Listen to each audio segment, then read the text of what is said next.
आज हम अध्ययन करने जा रहे हैं समांतर प्लेट संधारित्र।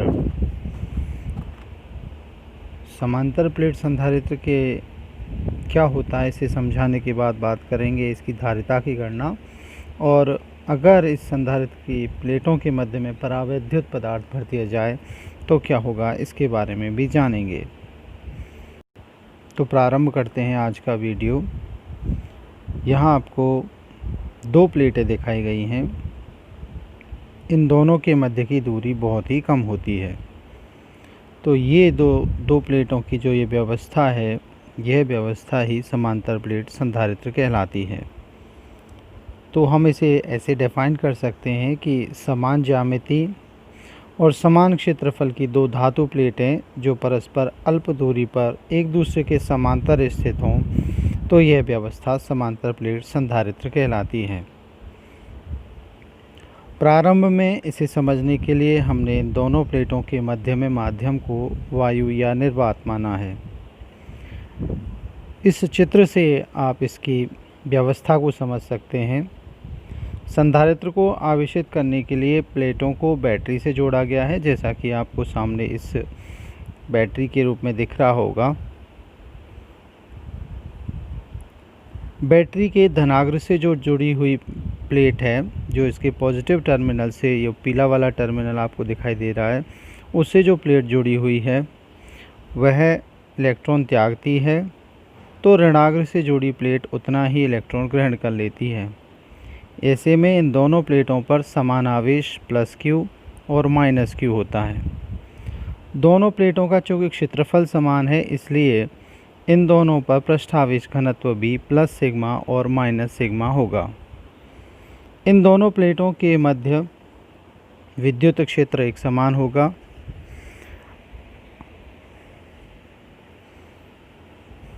इन प्लेटों के मध्य भाग में प्रत्येक प्लेट के कारण जो विद्युत क्षेत्र की तीव्रता है वो समान होगी, जैसा कि आपने अध्याय 2 में अध्ययन किया था कि एक चालक प्लेट के कारण विद्युत क्षेत्र की तीव्रता सिग्मा अपॉन 2 एप्सिलॉन नॉट उसके निकट होती है।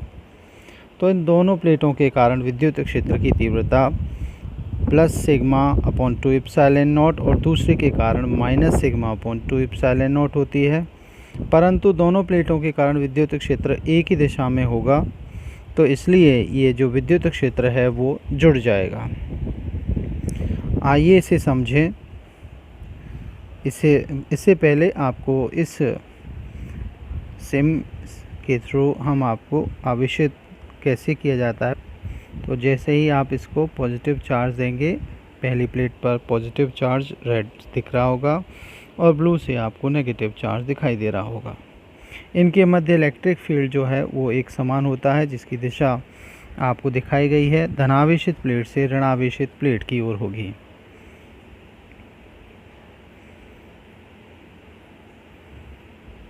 तो प्लेटों के मध्य में ये क्षेत्र रेखाएं परस्पर समांतर होंगी और विद्युत क्षेत्र एक समान होगा।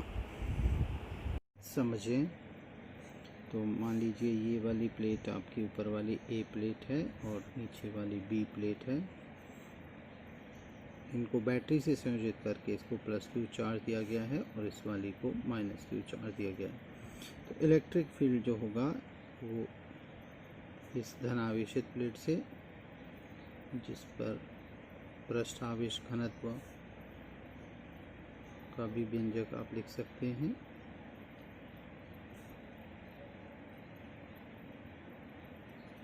इन दोनों ही प्लेटों पर क्योंकि Q जो टोटल चार्ज है प्लस Q और इस पर माइनस Q, क्षेत्रफल हमने दोनों का बराबर लिया है, तो ऐसे में इनका पृष्ठावेश घनत्व जो सिग्मा है वो Q अपॉन A और माइनस Q अपॉन A, यानी सिग्मा की वैल्यू पॉजिटिव नेगेटिव ध्यान ना रखें तो समान रहेगी।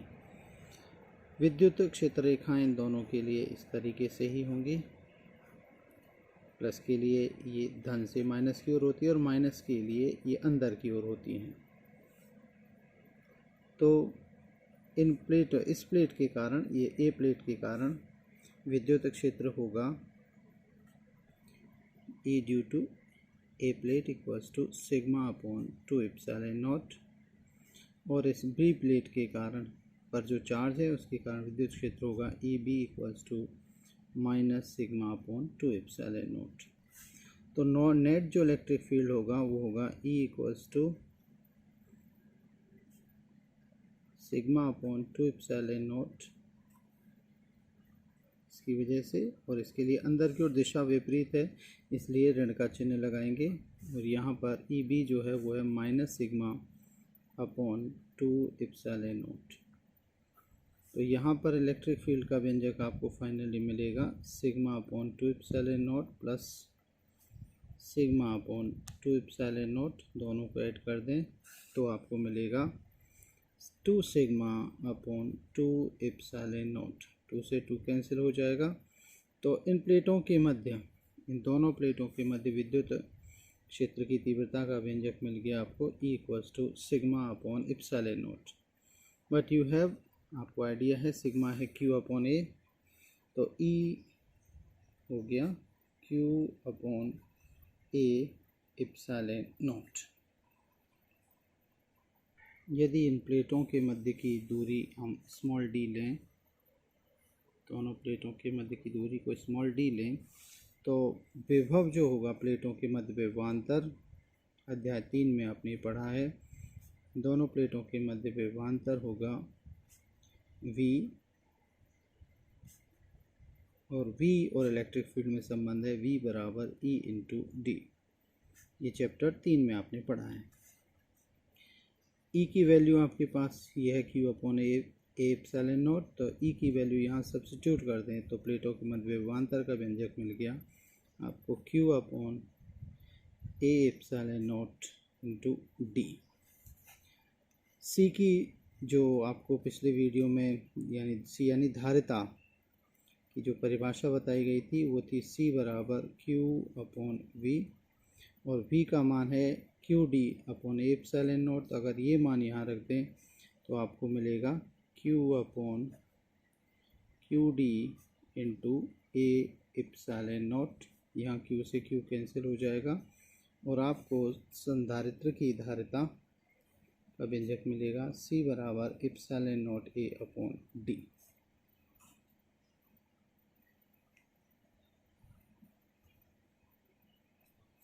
तो इन समीकरणों से स्पष्ट है कि समांतर प्लेट संधारित्र की जो धारिता C है वो एप्सिलॉन नॉट A और D पर निर्भर है। एप्सिलॉन नॉट चूँकि निर्वात के लिए नियत है, तो हम कह सकते हैं संधारित्र जो आपका समांतर प्लेट संधारित्र है उसकी धारिता C प्लेटों के क्षेत्रफल के समानुपाती, यानी अगर बड़ा क्षेत्रफल है प्लेटों का तो धारिता अधिक होगी, और C is proportional to 1 upon D, यानी इन दोनों प्लेटों के मध्य की जो दूरी है आपने स्मॉल d जो मानी है वो कम से कम होनी चाहिए अगर आपको अधिक धारिता चाहिए।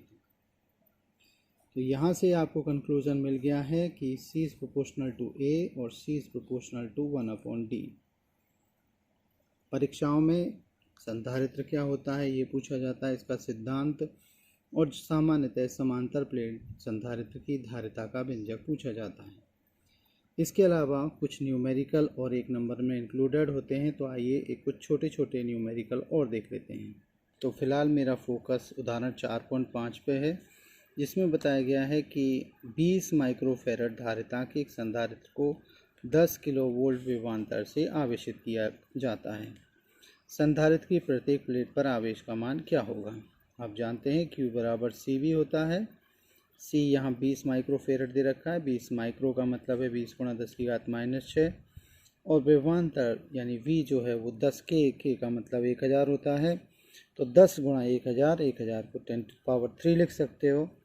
इसे जब सॉल्व करोगे तो आपको मिलेगा 20 गुणा 10 की पावर पॉजिटिव में 3 and 1 4, -6 में से +4 करोगे तो -2, तो 20 इंटू 10 की पावर -2 यानी 0.2 कूलाम। एक और उदाहरण देखते हैं, उदाहरण 4.6। एक समांतर प्लेट संधारित्र की प्लेटों का क्षेत्रफल A है तथा इनकी मध्य दूरी स्मॉल d है। अब यदि प्लेटों का क्षेत्रफल 2 गुना कर दिया जाए, मीन्स एरिया पहले से डबल कर दिया गया है, तथा प्लेटों की मध्य दूरी आधी कर दी जाए, तो संधारित्र की धारिता अपने प्रारंभिक मान की तुलना में कितनी हो जाएगी। ओके, तो पहले एरिया A है, दूरी D है, तो अभी अभी आपने व्यंजक प्राप्त किया था C होता है आपका समांतर प्लेट संधारित्र की C इक्वल्स टू होता है एप्सिलॉन नॉट A/D। अब यदि प्लेटों का क्षेत्रफल डबल कर दिया जाए तो इसे मान लीजिए A' कह देते हैं और इससे पहले से डबल कर देते हैं तो A' इक्वल्स टू 2A होगा और इनके मध्य दूरी D' कहें और वह आधी कर दी गई है तो D' इक्वल्स टू D/2। तो अब धारिता C बराबर C' होगी एप्सिलॉन नॉट A'/D'। अब A' आपको दिया गया है यहाँ जो प्रश्न के अनुसार A' 2A के इक्वल है तो आपको मिलेगा एप्सिलॉन नॉट इंटू 2A और डिस्टेंस को हाफ कर दिया गया है, न्यू डिस्टेंस D/2 है तो ये मान रखें तो D/2। ये 2 जो है ये हर के नीचे में होने से मतलब हर के हर में होने से ऊपर चला जाएगा तो आपको मिलेगा C' equals to 4 epsilon naught A/D। ये एप्सिलॉन नॉट A/D आपको पता है C की वैल्यू थी यानी पूर्व में धारिता थी तो ये मान रख दें तो C' इक्वल्स टू हो गया 4C के, यानी अब धारिता पूर्व धारिता की 4 गुनी हो जाएगी। एक और उदाहरण है 4.8 परस्पर 1 mm दूरी पर स्थित मीन्स D दे रखा है आपको 1 mm। 1 mm का मतलब 10⁻³ मीटर। 1 mm दूरी पर स्थित दो 5 सेंटीमीटर त्रिज्या की वृत्ताकार चक्तियों द्वारा, यहाँ वृत्ताकार है, वृत्ताकार चक्तियों द्वारा निर्मित संधारित्र की धारिता ज्ञात कीजिए। 5 सेंटीमीटर त्रिज्या है तो आपको R दिया गया है 5 सेंटीमीटर। MKS सिस्टम यूज़ करते हैं हम तो 5 सेंटीमीटर को लिख सकते हैं 5 × 10⁻² मीटर। तो वृत्ताकार चक्ति है इसलिए उसका क्षेत्रफल A इक्वल्स टू होगा πr²। R की वैल्यू आपको दी गई है 5 × 10⁻² इसका स्क्वायर इंटू पाई। और C का व्यंजक आपको ज्ञात करने के लिए दिया गया है और C होता है आपका एप्सिलॉन नॉट A/D। तो वो रख सकते हो आप C equals to epsilon naught A/D। Epsilon naught का मान 8.85 × 10⁻12। एरिया आपको पाई इंटू 5 × 10⁻² का होल स्क्वायर रखना है और डिस्टेंस जो है वो mm में दे रखा था, उसे मीटर में चेंज करोगे तो 10⁻³ ये सारी वैल्यू रखेंगे तो फाइनली आपको कैलकुलेट होने पर मिलेगा 69.5 × 10⁻12 फैरड, धारिता का मात्रक फैरड। इसे आप 10⁻12 है, इसे आप चाहें तो पिको भी लिख सकते हो तो ये हो गया 69.5। पिको में P स्मॉल है ध्यान दीजिएगा और F फैरड के लिए बड़ा होता है। तो फाइनली इसका आंसर आ गया 69.5 पिको फैरड। अब हम चर्चा करते हैं आज के वीडियो का दूसरा पार्ट, संधारित्र की प्लेटों के मध्य। संधारित्र का मतलब यहाँ समांतर प्लेट संधारित्र ही रखे हैं अभी। संधारित्र प्लेटों के मध्य परावैद्युत माध्यम की उपस्थिति का क्या प्रभाव पड़ता है। परावैद्युत, पहले वीडियो में आपको परावैद्युत समझाया गया था। परावैद्युत वे पदार्थ होते हैं जिनसे विद्युत आवेश का प्रवाह आसानी से न हो सके, मीन्स उनसे चार्ज जो है वो इधर से उधर मतलब एक जगह से दूसरी जगह स्थानांतरित आसानी से ना हो। और परावैद्युत आपको दो प्रकार के बताए गए थे, ध्रुवीय परावैद्युत और अध्रुवीय परावैद्युत।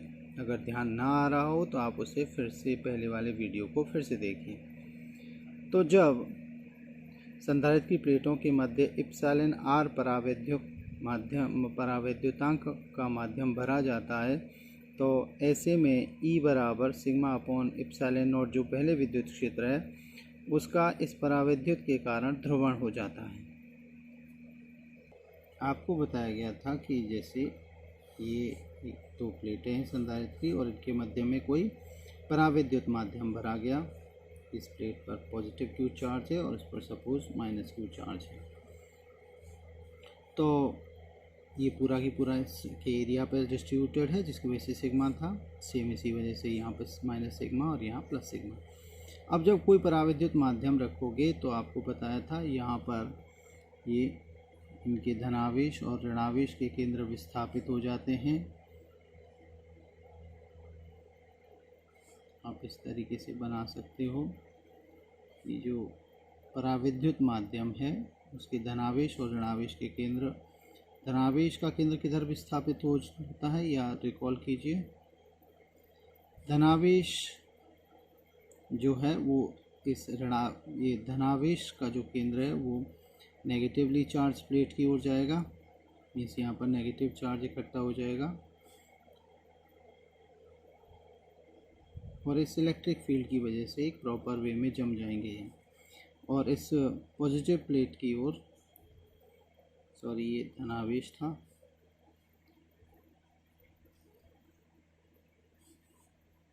ये धनावेश का केंद्र ऋणावेशित प्लेट की ओर और इस धनावेशित प्लेट की ओर इनका ऋणावेश विस्थापित हो जाता है और इस तरीके से कुछ व्यवस्था बन जाती है। जैसे आपको बुक में डायग्राम दिया गया है, यहाँ पर ये जो नेगेटिव चार्ज है वो धनावेशित प्लेट की ओर और इन पराविद्युतों का जो धनावेश का केंद्र है वो ऋणावेशित प्लेट की ओर विस्थापित हो जाता है। अब जब आपने एक्सटर्नल फील्ड लगाया है तो ये प्रॉपरली इस तरीके से अरेंज हो जाएंगे।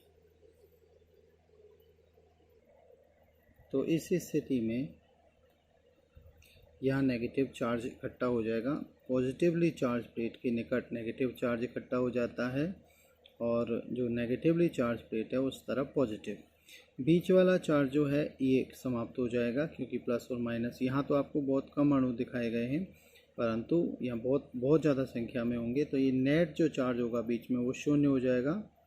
तो फाइनली इस प्लस सिग्मा चार्ज जो है आपका इस प्लेट की ओर नेगेटिव चार्ज इकट्ठा हो जाएगा और जो नेगेटिवली चार्ज प्लेट है उसके निकट पराविद्युत माध्यम की वजह से पॉजिटिव चार्ज इकट्ठा हो जाएगा। ऐसे में यहाँ पर आपको सिग्मा पी चार्ज डेंसिटी मिलेगी पराविद्युत माध्यम के ध्रुवण के कारण पृष्ठावेश घनत्व, और ये पराविद्युत माध्यम के कारण पृष्ठावेश घनत्व इधर की तरफ माइनस सिग्मा पी। ओके, तो यहाँ प्लस सिग्मा पी है या माइनस सिग्मा पी है, तो इसके कारण विद्युत क्षेत्र की दिशा जो है वो इधर होगी और इसके कारण इलेक्ट्रिक फील्ड ई पी होगा। ये आपका पुराना वाला फील्ड है जिसके कारण इस ध्रुवण की प्रक्रिया हुई थी। ये जो प्लेटों पर प्लस क्यू चार्ज या प्लस सिग्मा पृष्ठावेश घनत्व था उसके कारण ई है और पराविद्युत माध्यम के ध्रुवण के कारण विद्युत क्षेत्र की तीव्रता ई पी है। तो इस प्रकार पराविद्युत माध्यम में परिणामी विद्युत क्षेत्र जो है वो होगा E1 equals to E minus E P.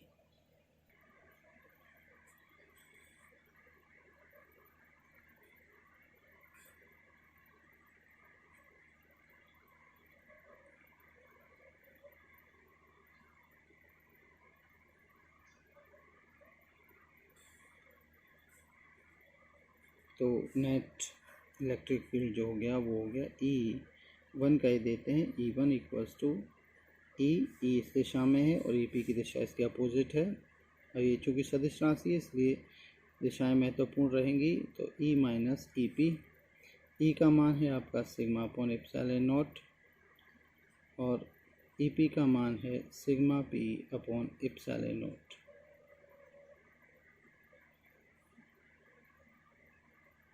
तो इसको अगर हम एप्सिलॉन नॉट को हर में लें तो अंश में बच जाएगा सिग्मा माइनस सिग्मा पी।